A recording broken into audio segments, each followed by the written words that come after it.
I present to you the 2025 Tennessee football team. That's right, the Vols roster appears to be complete, so that means we can judge the depth chart, and we've got plenty of judgments about it. Welcome to the Volunteer State. I'm Tennessee beat writer Adam Sparks, along with John Adams of the Knoxville News Sentinel. On this episode, we're going to run through UT's depth chart and determine if it's better or worse, or maybe the same as last year's team at the same positions. John, I wanted to do this now, just the timing, because it appears Tennessee is done in the transfer portal. Not much activity in the spring. Now, I was told just a few days ago, but by the way, we're recording this on Wednesday. I was told a few days ago that there may be one more pickup for UT in the portal, but that has not happened. And so the deeper into this we get, the less likely I would say that Tennessee adds anymore. And even if they did, I don't think it would make much of a difference in the depth chart. There's just not a lot of good options out there.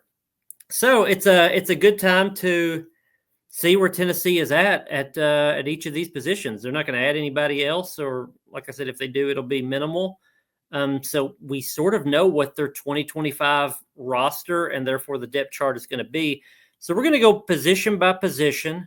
I think this doesn't always tell us, what Tennessee is going to be, its record or anything like that, but it's usually a pretty good indicator. If you look from year to year and say they're better at a handful of positions and they're not worse in any positions, you can kind of figure out that the team's going to be better overall. There's a lot of other intangibles that come into it, but John, I'll give you an example just for the sake of comparison. I compared the 2023 depth chart to the 2024 depth chart, so the last 2 years, just to see where I would have said there were upgrades or downgrades. It was an upgrade from 2 seasons ago to last season at about 2 or 3 positions. And Tennessee won one more game last year than the previous year, so it was a pretty good indicator. They were better at a few positions, and that equaled one more win year to year. So I want to see if we can sort of use that same gauge this season. John, let me start off just before we get into the depth chart. Now that you look at what the depth chart is going to sort of be, what the roster is going to be for 2025, what's your initial expectation right now in May about what the record of this team could be? Is this a 7-5, an 8-4, a 9-3, better, worse? Where do you see it as a baseline right now? Well, we're talking about depth chart here, but I really look hard at a schedule and what I think the schedule could be like. And I think that's a big advantage Tennessee has. I mean, the schedule could be so much tougher than it is. I mean, I see 4 winnable games in non-conference.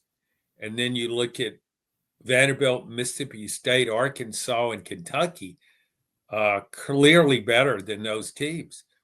So, start out at 8-4. It's kind of a baseline. When I look at the depth chart overall, I don't think it's a very impressive depth chart. I don't think it's as good as last year. As good as didn't really look hard at the 23 depth chart, but the 22 depth chart, it's clearly not as good as that. I would, but again, when you talk about it and you specify, well, it's not an indicator of what the record could be. No, because of the schedule factor in it. So it's a very manageable schedule given that you play in the SEC. Yeah, so let's jump into it. Let's jump into the depth chart. I think a lot of this season, that record could hinge on quarterback play, and so that's where I want to start, the obvious place.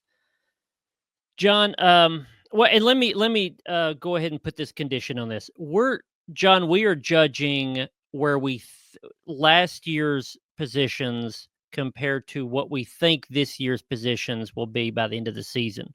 So as an example, a year ago, had we done this, we would say Tennessee would be worse at running back because you were going from Jabari Small and Jalen Wright and Dylan Sampson to just Dylan Sampson and some other guys.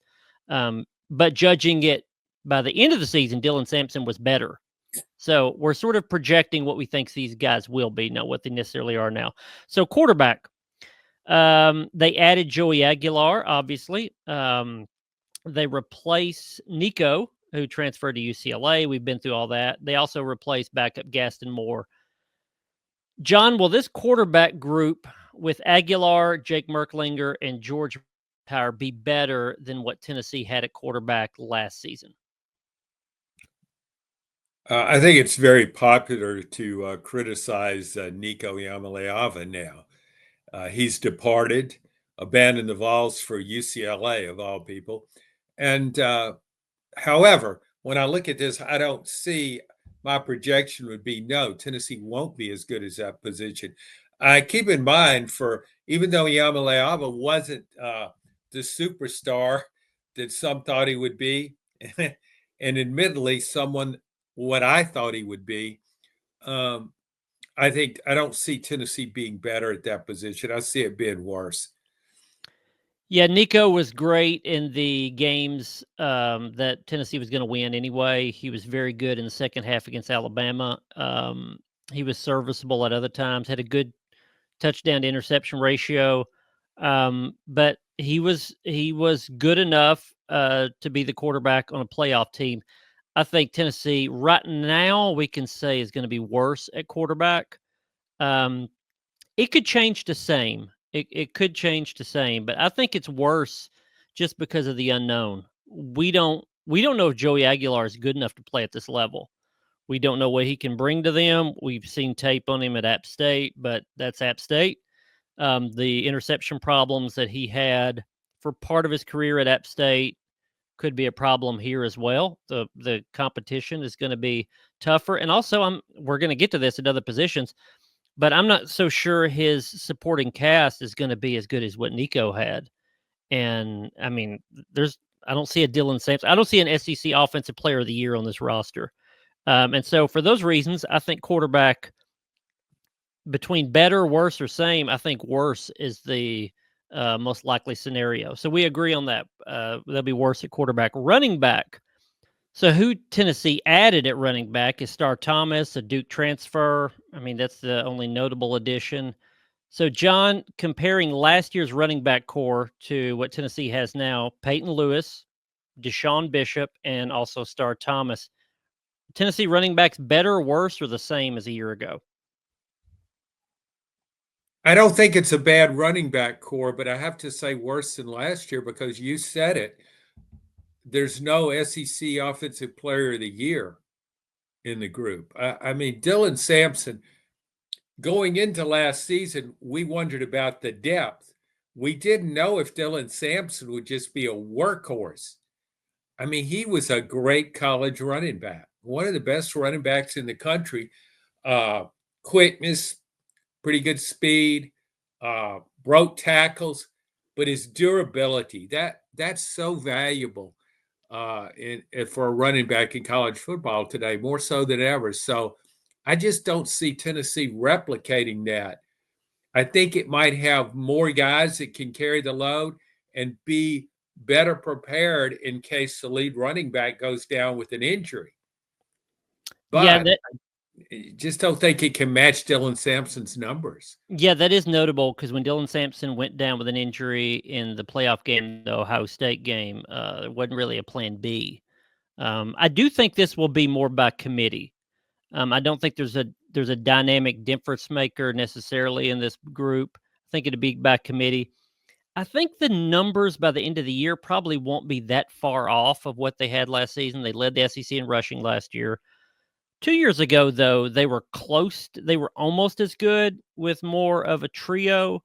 And so I think numbers-wise, they're still going to be comparable. They're just not going to be overall as good. They're not going to have that number one guy. So I will say worse, but not by as big of a margin as you would necessarily think. Wide receiver lost a lot of people, for better or worse. Tennessee lost Dante Thornton, Brew McCoy, Squirrel White to the transfer portal. Chaz Nimrod and Caleb Webb also to the portal. What they added were 3 freshmen and Amari Jefferson, an Alabama transfer who actually hasn't played yet. He's a redshirt freshman. He was injured last year at Alabama, hasn't played. He was also coming back from that injury in spring practice. So it was a lot of unknowns, a lot of youth, a lot of inexperience. Tennessee's wide receivers basically line up like this: Mike Matthews, Braylon Staley, Chris Brazzell. And then, as I mentioned, those 3 freshmen and Amari Jefferson. They should have added somebody in the portal back in the winter. They did not. So, John, I'm going to I'm going to surprise you on this one. I'll start off. I think these wide receivers are not better or worse necessarily than last year's wide receivers. I think it's going to be about the same. And let me go position by position comparison here. I think Mac Matthews will probably be about as productive as Dante Thornton. A handful of really big plays, a couple big games, but not terribly consistent throughout the year.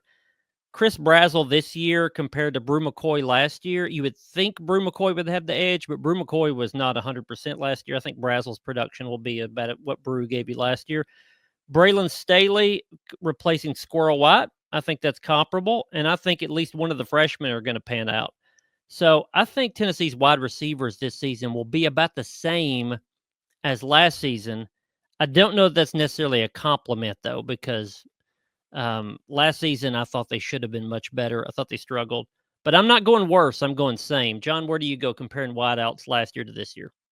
Well, I was going worse, but you made a pretty compelling argument for the same. I guess, when I look at it, the reason I say worse, I guess I look back going into last season, what I thought that receiving core could be. And I don't see this year's receiving core in the same light. I'm not as optimistic about what I thought the receiving core would be. Turns out I was wrong because the receiving core wasn't as productive. Brew McCoy just didn't have enough speed. He's coming back from a bad injury. It just didn't work out. Chris Brazzell wasn't as good as I thought he would be. I thought he would make more plays. I guess the only reason I could say same is if Matthews can make big plays. You compared him and Dante Thornton. Dante Thornton, inconsistent, not durable, but he could stretch the field and impact the defense that way and deliver big plays. I'm not sure Matthews can do that. Maybe he can, but after last year and what I thought that group would be, I guess I'll still say worse. That would, it's funny you talk about the running backs. The running backs can be worse and still be good. If the receivers are worse, it's not good. Yeah, and then quarterback for sure would be worse if the receivers are worse. Yeah. I mean, I think Mike Matthews carries a double burden here because I think they need him to be a big play guy like Dante Thornton was. Thornton only averaged 2 catches a game, but he led the SEC in yards per catch, and he led Tennessee in yards and touchdowns. He needs to be Mike Matthews carries that burden of being a big play receiver, but also I think he carries sort of a Cedric Tillman burden, which is he needs a lot of targets and a lot of catches per game. That's a lot to put on a redshirt freshman, albeit a former 5-star. Let's move on to tight ends. Miles Kitzelman is back there. Holden Stays is not. He jumped into the portal. And so what Tennessee has coming back is Kitzelman once he recovers from a pectoral injury he suffered back in spring. And then Ethan Davis, who we've waited to sort of break out, and that hasn't happened yet. Cole Harrison, who really didn't play much last year as a freshman. And then 2 pretty highly touted recruits. It's rare that you get 2 good guys at a tight end in the same class, but Tennessee got 2 of them, Deshaun Brame and Jack Van Dorselaer. Those guys are high 5 stars in the recruit rankings. So, is this better, worse, or the same at tight end, John? I think better. A tight end is a position where I like to see depth. You can do a lot with tight ends in terms of alignment, formations, and so forth. There's not one guy that I think could be an all SEC player, obviously, but Tennessee didn't have that either last year. So, yeah, I think this is a better overall group, and it needs to be since we're not sure about the wide receiving core. So I think that's significant that it could be better, but I think it will be. I think it'll be better too because I think Tennessee will get back to using tight ends like they did a couple 3 years ago, which is a blocking tight end and then another guy who can stretch the field a little bit more. Miles Kitzelman can be that interior blocker that's also used in the goal line, their primary tight end. But I think they've got to figure out how to use Ethan Davis. And Ethan Davis has improved as a blocker, at least they hope he is. But he's got to be a downfield threat in the passing game. He's a little more wide receiver than he is tight end. So for that reason, I think they could be better. I think they'll be better. I think they'll be maybe better in pass protection on the outside at tackle. And if they are, they don't have to use two tight ends for pass protection. Then you can use Kitzelman for pass protection. You can use Ethan Davis in more of that receiving tight end. So for that, I think the position. I think we're in agreement here. The position could change a little bit based on the talent of the guys that they have. And I like the two freshmen, Van Dorselaer and Brame. I think one of those guys could pan out pretty quickly and work into the lineup somewhere in the rotation. So for that reason, I think tight end could be better. So we agree on that. Offensive line. I think this may be a little divisive or at least surprising as well. Tennessee lost 4 starters. They lost Cooper Mays. They lost Javonte Spraggins. Those, especially of the 4 starters they lost. They also lost Campbell at tackle, Carrick at guard. Lost 4 starters. They added Sam Pendleton, Notre Dame transfer. They added Wendell Moy, an Arizona transfer. And they added David Sanders, the 5-star tackle, who looks like he's going to start at right tackle pretty early in the season, if not the opener, because Larry Johnson is gone. Larry Johnson, another departure. He left in the spring portal. So, John, I'm looking at the projected offensive line that I have, which is Lance Hurd, Wendell Moy, Sam Pendleton, David Sanders, and then possibly William Satterwhite at center. There's also a scenario where Jesse Perry, I think, could work into the starting lineup, or maybe another guy. Is this better, this rebuilt offensive line? Is this better, worse, or the same as last year's veteran group? With the exception of, I think if the Cooper Mays thing is the one that concerns me. I thought he was such a valuable member of that offensive unit. Just his experience, the way he could flourish in this system with the up tempo. I just thought he was a very savvy football player and a real anchor. And we saw what happened when he didn't play the year before when he was out. So I would say worse. I think Tennessee could. I don't think Tennessee be any worse at tackle because Lance Hurd figures to be better than he was in his first season. And I just thought John Campbell had an awful year. So David Sanders, even though he's a true freshman, I don't see him being significantly worse. But when I look at the interior of that offensive line, Wendell Moy, I think, could be, say, a second-team All-SEC player. So that's pretty good. But I just don't. Overall, I still think it'll be worse because of losing Cooper Mays. Now, they come up with a line where they're okay at center and there's not that big a drop off, then they could end up being better. I think at the end of the year, these tackles will be better. And I know you're talking about the whole O line, but if those tackles are better, the quarterback's better and the receivers are better. So, yeah, but I just right now I would just say worse. This may be surprising. I'm going to go same. And maybe this is wishful thinking. Maybe this is anticipating that David Sanders will reach close to his potential by the end of the season. But I think just cleaning out the older line and going with new ingredients, I think could help this bunch. Now, if the miscommunication isn't there, if the chemistry, the rapport between the guys isn't there, and that goes a lot to what you're saying about Cooper Mays, that could make this unit worse. But I think the pass protection could be at least as good or better. And I think a lot of that goes to tackles. Like you said, Lance Hurd will be what he was last year, or you would think better. I think he'll be better this year, a second season in the system. He's lost weight. He's in better shape. He understands the system better. He's better in the tempo. Just second year, I think Lance Hurd will be better. Yet Campbell struggled so much last year. I can't imagine David Sanders, at least by midseason, or Jesse Perry maybe at tackle. I don't think they're going to be worse than Campbell. So I think pass protection, especially at tackle, could be maybe a little better. And then in the interior, I think Windley is going to be as good or better than any run blocker they had last year. He was a all Pac-12 guy a couple years ago. He may be their best offensive lineman this season.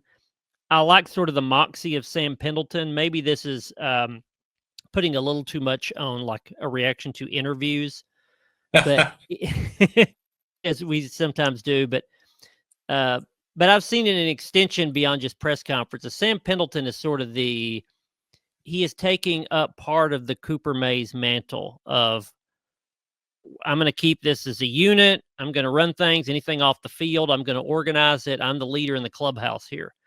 And if that translates to really good play, and he did start for part of a season at Notre Dame last year, if Pendleton pans out immediately, and Wendell Moy, I think, will pan out immediately, and David Sanders pans out by mid to late in the season, I think you could be better at some positions than last year. I think Spraggins struggled more last year than we would tend to think. He was all SEC, but he seemed to level out about 2 years ago. Cooper Mays played great. That they're going to miss him.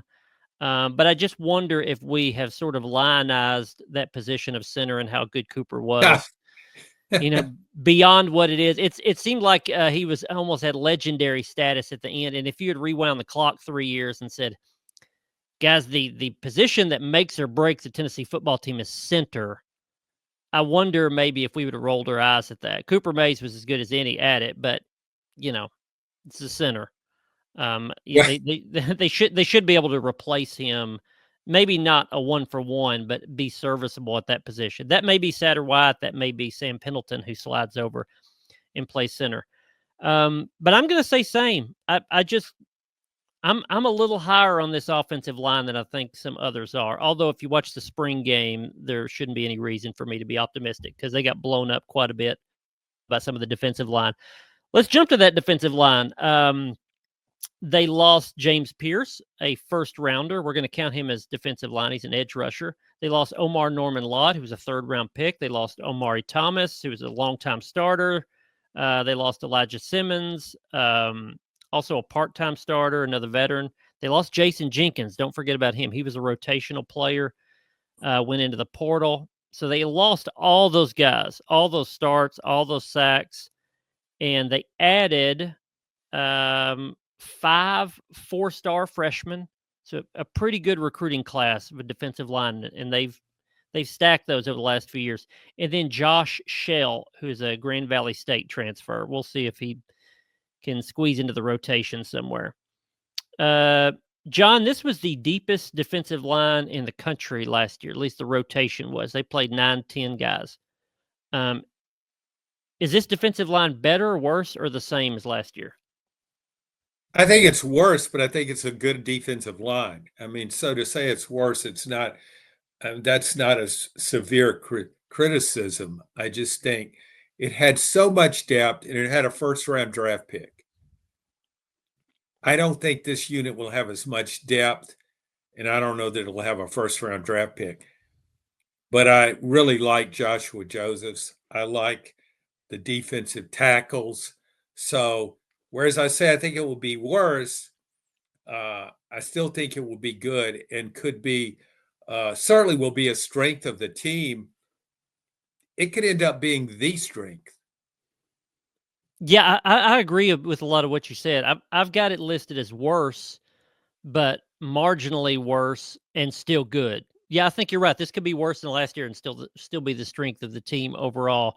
Rodney Garner he develops guys. We know that he turns guys into NFL players. He's done it dozens and dozens of times, and he stacks a lot of recruiting classes of guys who sort of work into the position, work into the rotation.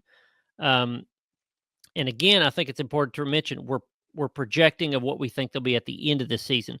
Joshua Josephs could be just as productive as James Pierce. He's been close to that the last couple of years. Bryson Eason could get drafted a year from now. He is a draftable player at defensive tackle. Dominic Bailey has got a lot of tread on the tires in a good way. He's played a lot of games. He started a lot of games. Jackson Moy, I think, was a surprise last year how good he was after transferring from Stanford. He will go from a rotational guy to probably a starter in the interior. But I think the make or break of this defensive line is going to come on the twos, on the second team. Guys like Tyree West, who may also start, but he'll be in the rotation. Tyree West, David Hobbs, who played some in the rotation last year. When he's not injured, he's really good. Tyree Weathersby, again, he hadn't played a ton, but when he has, he's been effective. He's got to be healthy.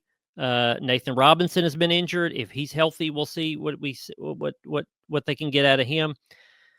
Two guys at edge rusher, which are sort of the next ones in line, Caleb Herring and Jordan Ross. Caleb Herring was this 2 years ago or 3 years ago? He was the number one recruit in the state of Tennessee.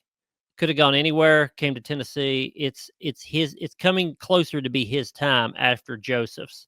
Jordan Ross was a 5-star a year ago. It's now starting to get closer to his time. So they won't be as deep. They're not going to play 10 guys, but I think they could play 7 or 8 guys and still be very effective and be one of the better units in the SEC. So we pretty much agree they're worse, but still really good. Linebacker, and I admit linebacker is one I have waffled on. They lost Caleb Perry and Jalen Smith in the portal. They added 3 freshmen. A couple of those guys are 4-star recruits, and by the way, at least one, if not both of those, I think will play. Sort of an addition is Edwin Spillman. He was on the team last year, but he only played 4 games because of an injury. So what they have coming back is Jeremiah T-Lander and Arion Carter, who are returning starters. Edwin Spillman, he's healthy right now, will have a larger role. And then you have Jordan Burns, which people haven't really seen play much. And then some of those highly touted freshmen. John, is this better, worse, or the same as the linebackers Tennessee had a year ago? I think it's better. And I think it's also worth noting that the role linebackers play today in college football isn't nearly as significant as it once was. So many teams now go with 5 DBs. The out linebackers in today's game just don't have the same impact. A really good linebacker could just take over a game, could wreck an offense in the past, and could certainly stymie an opposing running game. But I definitely think it will be better. And I think there's Arion Carter, Edwin Spillman. There's potential there to me to compete for all SEC honors, certainly with Carter. It's a hard position to be all SEC in, but I could see a second or third team guy if Carter can continue to develop. So I feel more optimistic about that position than I do a lot of player groupings with Tennessee on the depth chart. Yeah, so I told you I was waffling. You have convinced me. I was going to go same, but I'm going to switch that to better. T-Lander will be a little bit better because he's a year older. He's sort of taking on a leadership role, what Keenan Peely was supposed to have and temporarily had last year before his injury. T-Lander is sort of working into that role. I think he'll be marginally better than a year ago because he's a year older.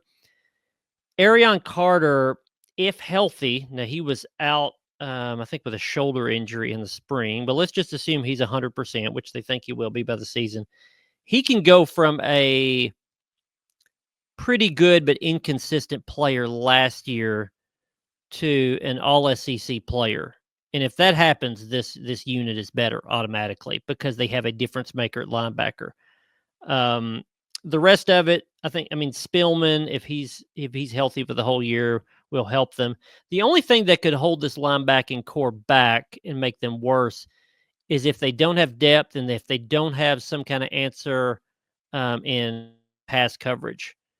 I think that's guys dropping into coverage has been a long-standing problem.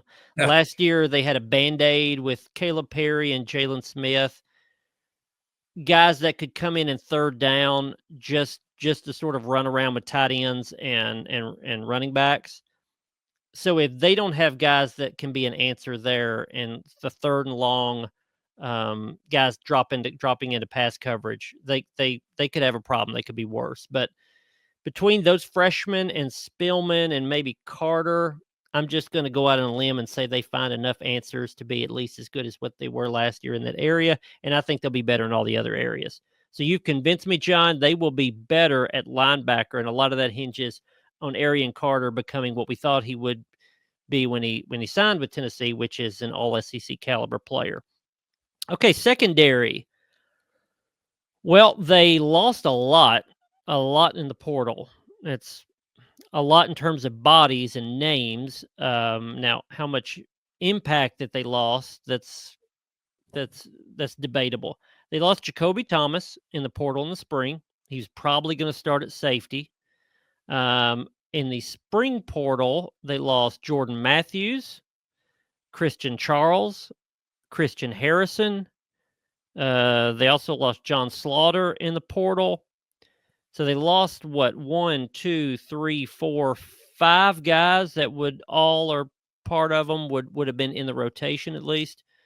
Another loss, sort of, I'll say loss in quotes, is that Jermod McCoy suffered a torn ACL in January. He's been rehabbing the offseason. So they got to get Jermod McCoy healthy. But in addition to that, Tennessee added Colorado transfer Colton Hood. He was originally a 4-star, played a season at Auburn, a redshirt at Auburn, and then was in the rotation for Deion Sanders at Colorado last year. He was sort of their 4th corner of a 4-man rotation. So they added Colton Hood, and they also added, I think, 5 freshmen in the defensive secondary. John, is this secondary better, worse, or about the same as last, which last year's was a pleasant surprise? It was a pretty good secondary, the best they've had under Josh Heupel. Is this better, worse, or the same?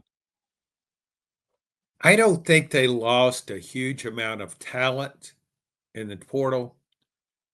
I think they can replace those guys, but I just can't get past the loss of McCoy at cornerback. You're talking about an all SEC player. You got an all SEC player at cornerback. You've got it's such a decisive factor in your secondary play and the way your whole defense can play. If you got a guy that can go out there and guard a star defense a receiver for the brunt of the game, that's a tremendous asset. And those guys don't come around all the time. You often lack those. And yeah, he could come back, but at that position, I just don't see him being an all SEC cornerback coming back from an ACL injury. I don't see how that's possible. I know people all heal at a very different pace. You can't ever project how someone will heal, but the demands of that position, the pinpoint change of directions, hairpin turns, I think it's too much to ask of him. Maybe he can get back on the field, but I don't even think that's a certainty, not with that injury. So because of his possible loss, I'd have to say worse, because I do like what Boo Carter could be, and maybe Ricky Gibson will be a good player, but I'd have to say worse there. Yeah, I'm waffling between worse or same, and it really depends on that Jermod McCoy rehab. I think I'm gonna go worse. because sort of what you said, I mean, it's not like there's any good position to come back from an ACL tear, but Yeah. of the worst ones, I would say receiver is pretty. I mean, a corner is pretty high up there. There's just so much torque that you have to put, lateral movement that you have to put on that knee. Um, let's say he does come back for the Georgia game and he's 80%, and then later in the season he's 85%, and when they go to the Swamp, I think in November he's 95%. You still never had him for 100%. Now he can still be a really good player at 80, 90%, but I don't even know if he'll be there early in the year. That's just I think that's more of an optimistic look at it. I mean, he may be out 4 or 5 games before he can even get back on the field. So however much you don't have him, I think makes it the potential that the whole group is worse. Boo Carter will be better because he's his second year in it. I think he's a very we'll see if him playing any receiver takes away from that. The rest of the group, Ricky Gibson, year older, will probably be a year better. I'm intrigued by Colton Hood. I thought that was a pretty underrated, pretty good pickup in the portal to get him when they did, because I think if he can work into the system, he's got the potential to fill in for McCoy as a starting corner until McCoy gets back, and he certainly helps them be able to move Jalen McMurray around. Jalen McMurray was the Temple transfer a year ago who played corner but can also play some star position. That's that nickel position that Boo Carter plays. They need some versatility there because of the number of guys that they lost. Again, the guys that they lost in the portal were not enormous, talented, all-conference caliber players, but there were 5 of them, and I would say at least 4 were going to be in the rotation. And so instead of playing a lot of guys, you're playing fewer guys, and you're relying on each individual to play really well. So I'll say they're going to be worse because I'm just not confident that Jermod McCoy can get back to last year's level of play, at least not until maybe later in the season. Special teams, we won't spend much time, but pretty much everybody's back. Jackson Ross is back at punter. Max Gilbert's back at kicker. Had a really underrated season last year. New long snapper Bennett Brady will take Matthew Zelansky's spot. Matthew Zelansky, I think, was the long snapper for the last 70 years. I think he played with Neyland. But Bennett Brady will probably be the long snapper. Josh Turbyville will do kickoffs. Kick returner will be one of half a dozen of running backs they'll put back there, or receivers. Boo Carter, you would think, would be the punt returner. He was all freshman SEC all freshman last year as a punt returner, was one of the best in the conference. Colton Hood, the Colorado transfer, could factor into that too. He could. Morris, the freshman from Oakland High School, could be a kick returner. He's a dynamic guy. So they've got some options at returner. I guess I'm just going to say same, because it's basically the same guys, but you could make an argument that they'll be better because all these guys will be 1 year older. Which way are you going to go, John? Well, that's a close call, and you said it. That swayed me at the last one. You said they'll be 1 year older, so I'll go with the experience factor and say they will be better. I don't know if I want to replace Bo Carter at punt returner. Man, that guy is dynamic. When you got a guy who can scare a defense the way he can, just having him in the open field. See, I don't have Nico to tout anymore. He's gone. So I think Bo Carter will be somebody that I would tout. I think his potential is so great. We talk about a 2-way player, really a 3-way player.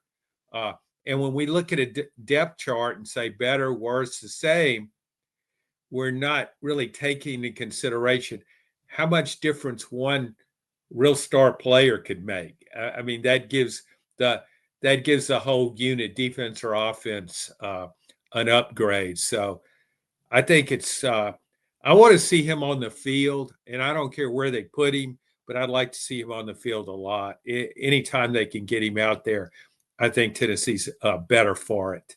Yeah, John, until you mentioned that, I hadn't even thought about this, that Joey Aguilar coming in needs to work with his new wide receivers now that he just got on campus this week. June 2nd, summer workouts will start. He's already here. He's trying to catch up on missed time since he transferred from UCLA. But Joey Aguilar, aside from working with receivers, he has to work with Boo Carter as a receiver who has not played receiver in college. And Boo Carter is supposed to be an option at wide receiver. And any chemistry that he had built up in a short period of time with Nico now he has to start over with Joey Aguilar, as do all these wide receivers. So it'd be interesting to see where Boo Carter fits into the wide receiving core, how much he does. And we'll probably do some more Boo Carter talks during the summer, and I'm sure during the season. I wonder 6 months from now if we're saying, hey, they need to use Boo as much as they can, even more so, because he's making plays on defense, offense, special teams, all that. Or if we're saying, why is it they have to wear out Boo Carter? Why do they not have another Boo Carter? You know what I mean, John? Like, well, yeah, he got an interception in the first quarter, but then you couldn't move the ball, so you had to put him on offense so he can get a couple catches to get you to midfield. But then you're not scoring, so now you punt returner. He got your only touchdown because he ran back a punt. I just wonder if people this season will be saying, let Boo Carter play 120 snaps a game and get everything you can out of him, or if they say, why is it you have to rely on Boo Carter for all three phases? Why don't you have more of that guy? I don't know which way it'll go, but I think he's going to be fun to watch. Well, here's the thing, Adam. Travis Hunter of Colorado really made an impression on me last year. Not that just he played two positions, played offense and defense, cornerback and receiver, two crucial positions in today's game. It wasn't just is that he played them so well and that he played them so often. I want Boo Carter on the field all the time. Now, here's the way to do that. I don't want Boo Carter on the field when you're up 30 points against a MAC team. I don't want him playing offense, defense, or returning punts, even if the game's still in the first half. So I think you need to do it strategically. But a lot of it has to do with what's on the line, how you use him, and when you use him. I just think he adds so much. So given the option of not playing him too much or playing him too little, I'd prefer to err on the lot of snaps line of thinking. I just think I want him out there as much as possible. Yeah, and I wonder in a weird way if the quarterback change could be a positive for the use of Boo Carter on offense. Because I've talked about this before, but like Tennessee's offense, how they use their wide receivers is different than a lot of other college offenses, a lot of other offenses, period. They run option routes, choice routes. So they're coming off a scrimmage.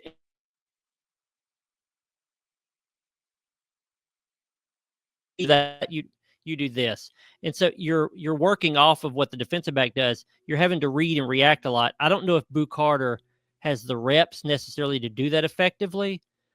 So you may see some of the offense simplified to where you're really just asking Joey Aguilar to pitch the ball over to Boo Carter on a wide receiver screen or something simple. Here's the ball, go do something with it. And I think at this point, having no reps, live game reps at wide receiver, I wonder if that's just better for Boo in the use of him to simplify things, get him the ball and let him do something with it, as opposed to asking him to make reads in quick reads off of the line of scrimmage, and then Nico throwing him the ball. Aguilar being here and things being simplified may be better for Boo. I don't know if it'd be better for the offense, but it could be better for the use of Boo Carter. So, John, go ahead. Well, I was just thinking when you were talking about Boo Carter and just pitching the ball. Dare I say maybe he should be in the shotgun occasionally in the Wildcat package? Am I asking too much? Well, you're asking the wrong guy. I'm not a fan of the Wildcat. Oh, okay. Um, I mean, it's of good use sometimes. If the guy can legitimately throw the ball, if he can't throw the ball, then Do, you should have a running quarterback. do we know You know, if he could throw it? I bet he can. I bet he thinks he can. I don't know if he can or not, but I bet he thinks he can. But yeah, I mean, you could do that. It depends on also how good of a runner Joey Aguilar is. He can run to extend plays. We'll see how he is in the RPO game. But we've got a lot of pod episodes this summer to talk about that. John, so I mentioned to you at the top that I like to see how many, like what the total count is. I did a year ago. I did this for the previous year. How many positions of the 9? We just did 9 position groups, counting special teams. How many are better? How many are worse? Or how many are the same? I think the count that I came up with, at least my count, it may have been the same in yours. Better 2, worse 4, same 3. So if you do that math, that means they're a -2 compared to last year to this year. The previous year, they were like +2 or +3. And being that +2 by position a year ago meant one more win. We're now saying they're about a -2 position by position, which probably means one less win or 2 less wins, which I think would go into what we said. I think they're right now, their lineup looks like and their schedule together looks like they're about an 8-4 team. So I think the indications of these comparisons um, sort of point to that. Yeah, they do. And I think probably if the quarterback returned, you could say 9-3. Yeah. We just, again, we don't know what Joey Aguilar can do, but history tells us a quarterback jumping from the Sun Belt to the SEC is not the same guy. He's not gonna throw for as many yards or as many touchdown passes in the SEC as Sun Belt, and he's probably you got to think he might have more interceptions. So, um, yeah, that would be. It's hard to say the record's better, but the good thing about all this is it's not scientific.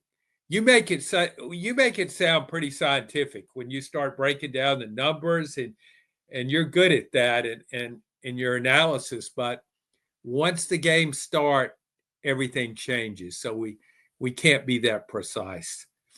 Yeah, and boy, this will probably be more apparent when we get closer to the season, but Joey Aguilar is going to have a little bit of a shock to the system. I don't know what type of system he has, but it's going to be a shock to the system about the type of crowds he's going to deal with. I know he's played a lot of college football, but he played at App State for 2 years. You know, that's a fun mid-major atmosphere. It's not Neyland Stadium, it's not the Swamp, and it's not Tuscaloosa. He never got to play a game at UCLA.